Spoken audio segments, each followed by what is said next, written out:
speed, surprise, violence of action.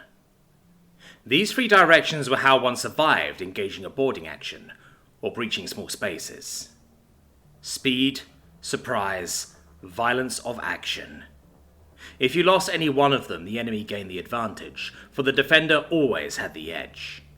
Speed, surprise, violence of action.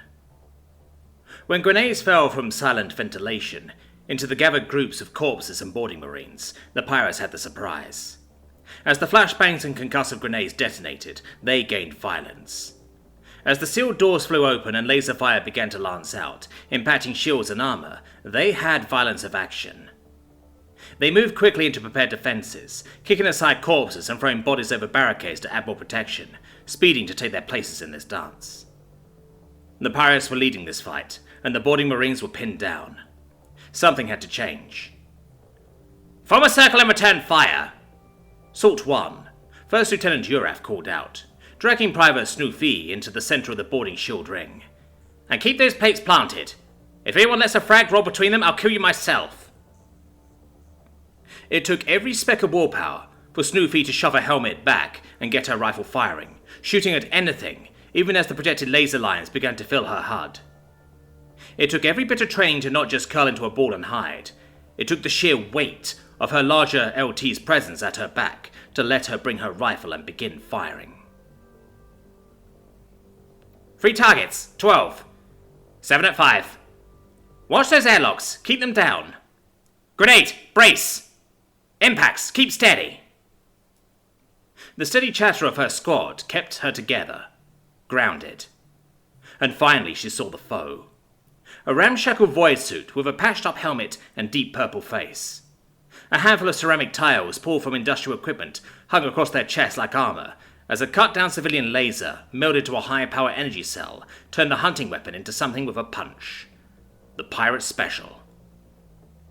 Others might wear full void suits, or even discount consortium armored suits, but for the most part, pirates worked with what they had on hand, and while their ships and navy would be the creme of the crop, those sent to pin down the poor bastards huddled in a circle with boarding shields would only have what they could buy.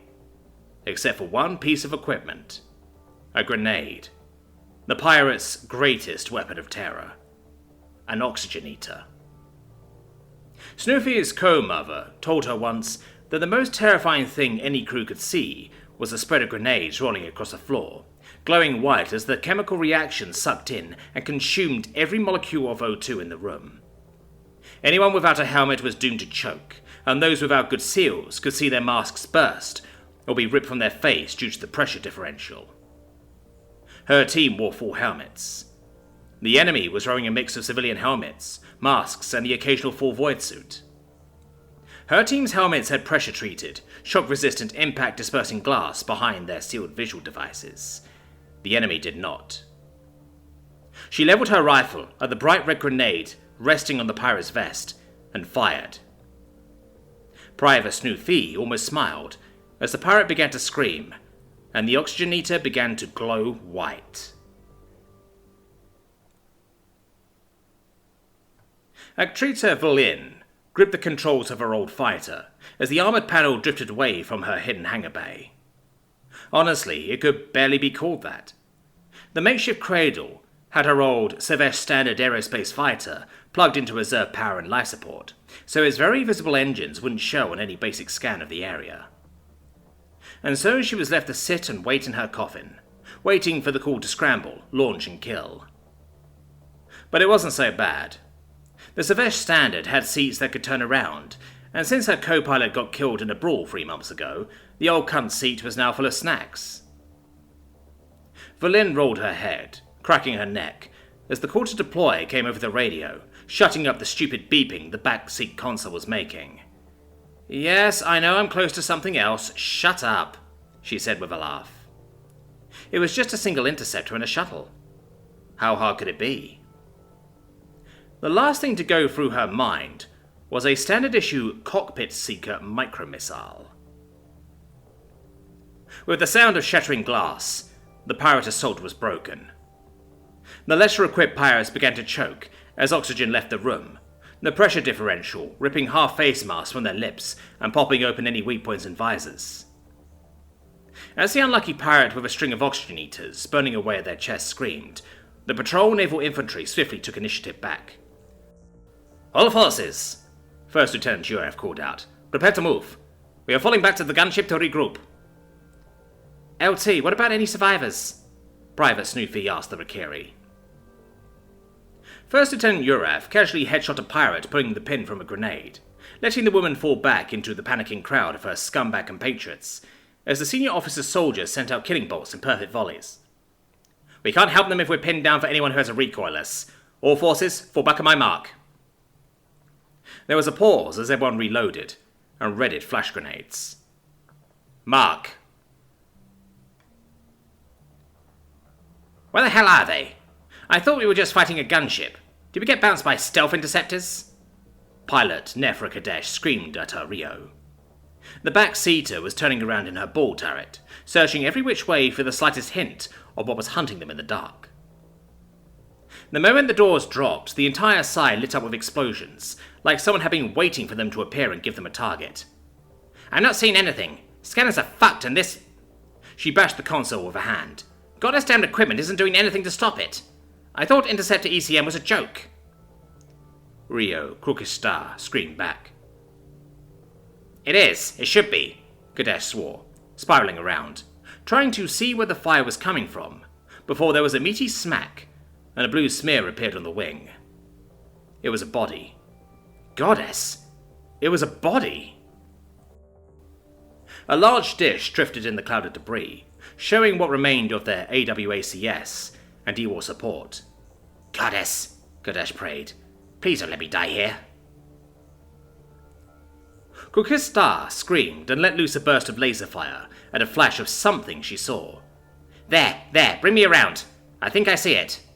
"What? What do you see?" "Wings. Grey wings." For a split second, Kadesh saw them too.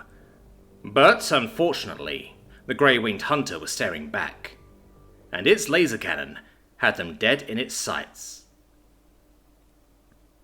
They fell back in solid order, Snoofy opening doors and leading the way back to their shuttle, as her companions lay down fire on any pirate scum who poked their heads out to be shot. Luckily, after that trick with the grenade, it seemed like most of the assorted scum was willing to sit back and barely poke their heads out. Probably helped that the group was retreating. "Almost to the airlock," Snoofy reported. "Gunship is still there. She says we've got time to pick up the floater before we disengage and begin maneuvers." "Good," you have replied. "At least I'll save one person for this huntress forsaken mess." When the explosions went off and everyone began screaming, it took everything in shuttle pilot Milona's considerable mental fortitude to not choke. Mostly because she was halfway through swallowing a bite of protein bar she had found stashed between her rumble seat and the center console.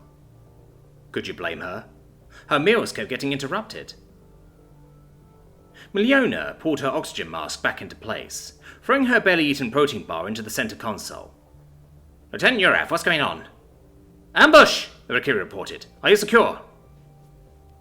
A quick glance back to console screen showed the remaining pod of Marines throwing her a thumbs up from behind their heavy mounted cannon, had her feeling at least slightly relieved. "Yep, we're secure. They aren't trying to push us for now, and if they do, well, the old repeater will put them down." "Use proper comms discipline," Yuref chided the pilot. "Hold for further instructions." "All right to you, Lieutenant 2, Milona replied, glancing longingly at the protein bar.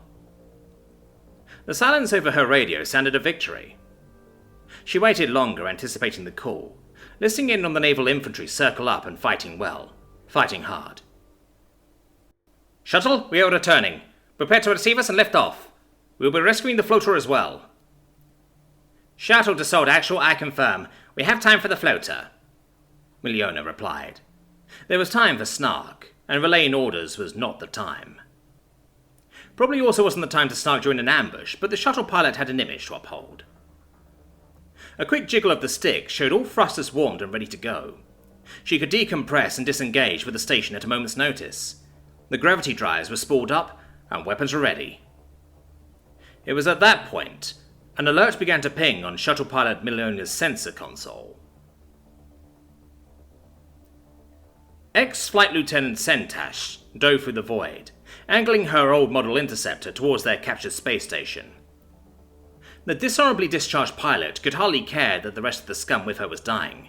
She had a mission, and that mission involved making sure the crew in that pathetic gunship never left the station. It made sense their client would entrust the task of silencing witnesses to her.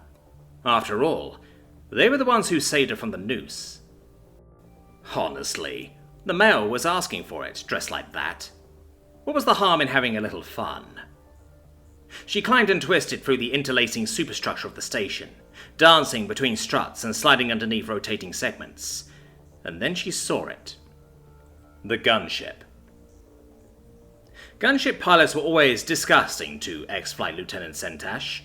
All the swagger and bravado of a proper pilot with none of the skills. Her computer reported a partial lock. Now she just needed to clear this deep damn station to get a clear shot of the solar-sucking shuttle, and she could get back to the Reeksfight blossoming behind her. There was obviously some advanced kit in the fray, dashing in and out of contact like that, and there was no way in the deep ex-Flight Lieutenant Sentash was going to miss a fracas like that. The chance to score a kill against what was obviously a wing of elites? It was time to show the stuck-up prats why they shouldn't dismiss a true daughter of the Imperium. Just a bit longer. I get to kill the stuck-up Dietrichs, and then I can get back to the fun. Things I do for the Empress, Sentash muttered, idly bringing a hand up to her forehead, performing the gesture of woe. Never know when the Divine Empress was watching, and she wasn't going to be found lacking. Her computer blared a lock right as she crested over a habitation tube, and the old trusty interceptor brought its cannon to bear on the helpless shuttle. There was a single problem. It wasn't Sentash's cannon the system was screaming lock about. Cookie idly pulled the trigger on his stick in the middle of a spin, as the powerful computer milk tasked to guide his gun whispered, "Fire," in a smooth male voice. A shouted warning from his backseater about someone trying to flank their gunship had him throw the interceptor into a sharp patch, fling it to nearly 180 degrees to face behind, as the Bostonian in the back ensured good lock.